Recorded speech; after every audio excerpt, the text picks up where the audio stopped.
Pastāstīšu jums interesantu domu, ko dzirdēju vienās apmācībās. Tātad cilvēks ir baterija, kas uzlādēta uz 100–120 gadiem. To ir pierādījusi tradicionālā medicīna. Krievu valodā vispār ļoti interesanti, ka viņiem gandrīz katrā vārdā slēpjās tā dziļā doma, tā vārda būtība. Un viņiem, piemēram, tas человек, tā kā... Lobtur slēpjās tajā vārdā kā galva, un viek ir gadsimts. Tas nozīmē, ka, ja tu domā ar galvu, tu vari gadsimtu izdzīvot. Ja? Bet mēs reāli dzīvojam 70 gadus. Tad kur aiziet tas resurss? Kāpēc 70, 80 gadus, kur pazūd 30 gadi no dzīves, kuru mums it kā pienākās? Ja? Es pateikšu priekšā, kur tie pazūd. Pārtikas pārstrādāšanai, nepareiza ūdens pārstruktūrēšanai, toksīnu izvadēji, nervu sabrukumiem. Bet mēs varam palīdzēt organismam.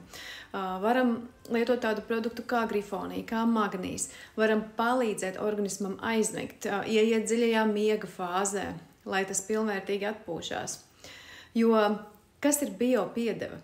Bio tā ir dzīve. Un piedeva tas ir tas, kas vienkārši jāpievieno klāt.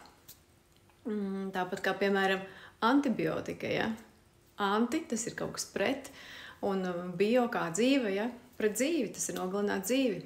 Tātad mums ir izvēle, vai nu to dot, vai atņemt. Katra paša izvēle.